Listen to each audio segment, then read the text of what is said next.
play off the weed. Whoever loves money never has enough. Whoever loves wealth is never satisfied with their income. This too is meaningless. I just wanted to explain today in this video my testimony coming from the world as a worldly entrepreneur till now I'm a Christian entrepreneur with a 6-figure Christian clothing brand. I just want to share my testimony on how I went from scamming, stealing, to now running a legit, ethical business in the Lord. So without further ado, let's get into the story. So to be real, growing up, I loved video games. So I think, to be honest and to be real, that's kind of like where my love for entrepreneurship or just wanting to make money really came from. Besides my parents, actually, you know what I'm saying? I always see my mother working hard, my father working hard, my brothers working hard and whatever they were doing. And honestly, that just kind of got passed down to me. My mom had her own daycare, so I knew what it looked like back then when my mom didn't really take orders from no boss or anything. And my brothers were always successful. My dad was always in a good job. And I was just like, dang, I have a good life, you know what I'm saying? Everything is good. And I just saw what money can do, and I saw where money brought us from, because my parents would always talk about where they came from. I'm from Guyana. My parents were born and raised in Guyana. So I remember always hearing them just say like, yo, we always used to struggle back in the day. My mom was poor. My dad had his hardships. And I remember just thinking to myself like, dang, they really came from nothing and they built something here in Canada. So that's where like this whole thing starts from. It starts from video games and having a good knowledge from a young age of money. And I knew money back then could buy me video games. And back then I used to play a lot of 2K, Call of Duty, and games of that nature, Destiny, all those games. And especially in 2K, which was my main game, I knew you could buy in-game currency to upgrade your player, to make him look good, for him to shoot better, for him to dunk better, for him to dribble better, everything. So I always wanted money to upgrade these players and things like that. But again, I had no source of income. The only type of income I would get at a young age is, you know what I'm saying, at my birthday or on a holiday or just whenever my auntie, uncle wants to bless me. You know what I'm saying? So it really started from video games. And I remember trading in video games at a place called EB Games. For those of you who are Canadian, it's basically like an American version of GameStop back in the day, but now we have GameStop back in Canada. So I don't know, it's weird.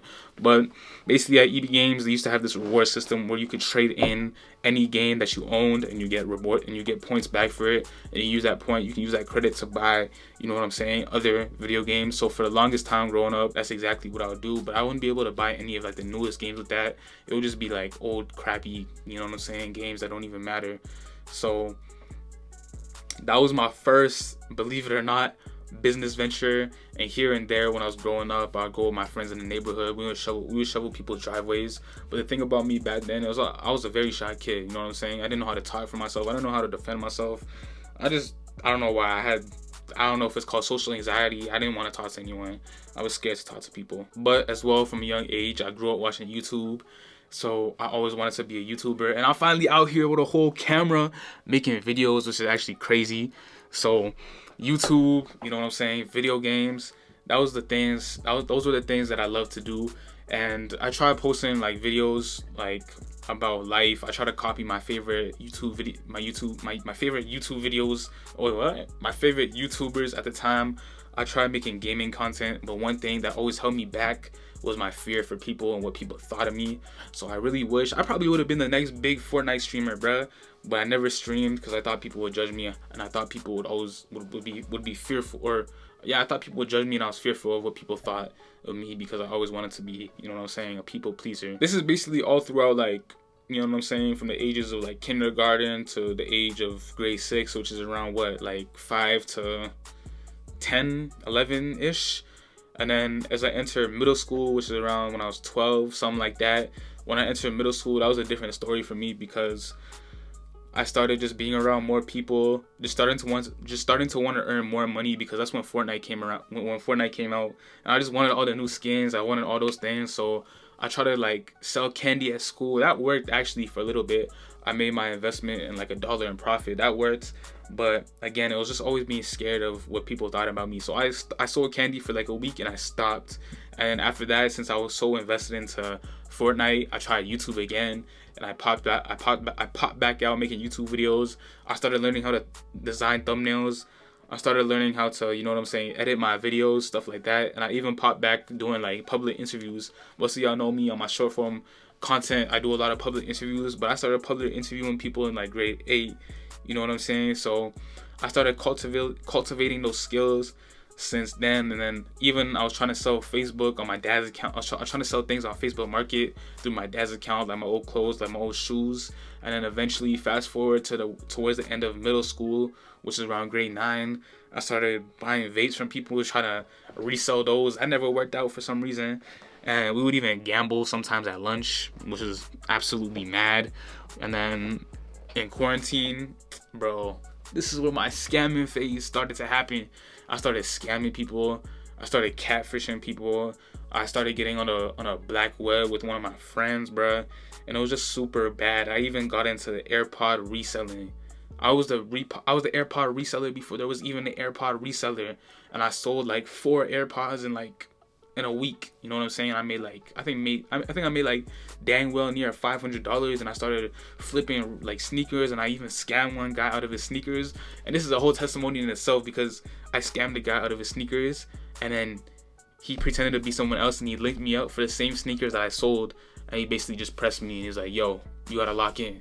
And I remember him saying like, I would do something to you right now, but I'm a Christian and I don't do that.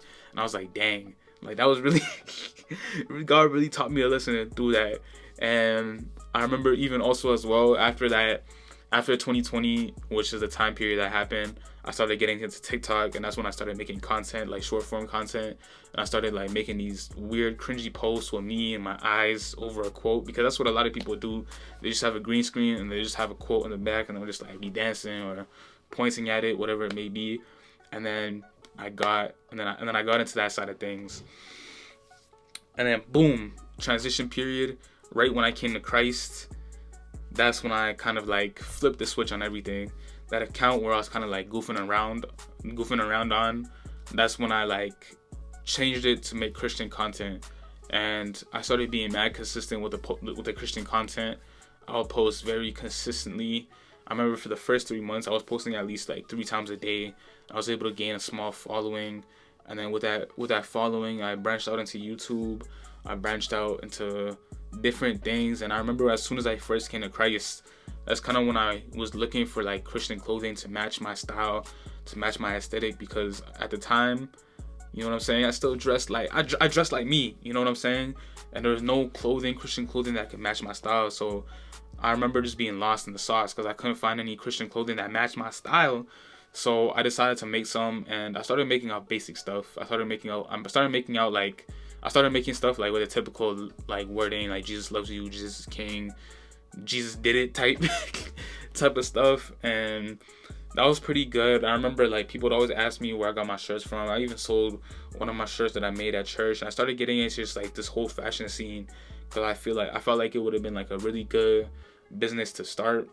And that's kind of like where I first initially got into clothing. And as I kept posting on TikTok and stuff like that, I just kept learning more and more about like making TikTok videos, which ends up translating into YouTube and stuff like that. And then a summer after I started posting my Christian TikToks, I eventually get a car, and you know what I'm saying, I had to get money to pay off that car. So I started working at Denny's. I'm working at Denny's for a little bit, but I'm making like no bread. Like I'm scraping to like make even anything. And I thought I was gonna be a big baller, but that didn't end up happening. And then after Denny's, bro, I'm unemployed for a certain amount of time. I'm starting to do like Uber Eats. No. What was it? Skip the dishes. I made some good bread. I can't even lie. I made some decent money. And after that, I try to look for like I try to look for something else to do, and I get into the clothing again, and the clothing ends up flopping because I can't find a good manufacturer. And then I started learning about car detailing because my business teacher, he's talking about like, dang, like you can make some good money doing car detailing. So I look up videos, and it was crazy because one of my friends, like my best friend, his parents started like their own detailing company. And I wanted to get into detailing. That's exactly what I was looking for. And then I ended up getting a job with them. They hired me. And that's kind of where I learned everything for detailing. And I named my detailing business Heavenly Shine Auto Detailing. It was a little mobile detail business, and to be honest, that's probably the best business you can start as a young kid, as a teenager. I made some good bread, and you can make a lot of bread, and you can, you know what I'm saying, do a lot with that. So I ended up starting a detailing business. It was prosperous. It was good. I learned a lot, but I didn't like that job because I was low-key lazy, you know what I'm saying? And it was a lot of hard work, but it was good hard work, you know what I'm saying? It was good hard work for the places that you needed to be. So I ended up just continually just doing that. And then I started making Christian clothing again because I get inspired. And this is around September 2022. September 2022, I'm starting to make Christian clothing, and I'm trying to take this thing serious. But again, it's just like the lack of motivation, or the lack of knowing how to do it, the lack of knowing how to manufacture, the lack of doing all these things. And I'm just like, bruh, like what's going on? And then I get gifted this, like, not this shirt, but like a different t-shirt that I have for my birthday, and I fall in love with that t-shirt. It was like a custom made Christian with a cross on the back, a heart in the front. It was a sick, like, painted piece that my friend gave me for my birthday. And I was like, dang, like I need to act on this. Like, I need to start a Christian business. And I already have the skills from graphic design that I had from a kid, from making those Fortnite thumbnails, from making YouTube videos. And I'm like, okay, like, I can probably do something with this. So I started brainstorming, and I'm seeing like, and I'm studying the game, and I've been studying the game. I'm like, yo, no one is like doing this certain style. You know what I'm saying? No one is making hoodies like this right here with crown of thorns on a hood. No one has this look, this gothic look like my logo. And I'm just like, bruh, like, I need to act on this very quickly. So that's exactly what I did.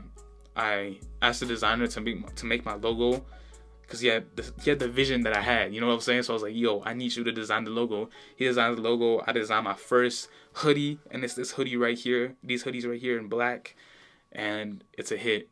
You know what I'm saying? I started the business officially, making Instagram, find a manufacturer, find a business partner, and we run it up. You know what I'm saying? And that fast forward us all the way to where I'm at right now, literally a 6-figure Christian clothing brand owner.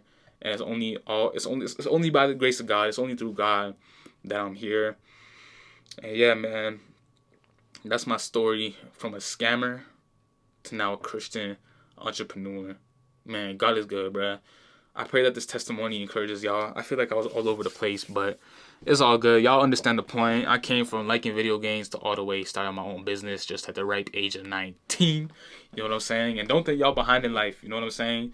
I just started earlier. I just picked up earlier. This is all a marathon. You know what I'm saying? Some people are going to start before you. Some people are going to start ahead of you. Some people are going to be at the same pace as you. You know what I'm saying? But it's all about just, you know what I'm saying, focus on the end goal. Focus on the end goal is Jesus. You know what I'm saying? Focus on your race.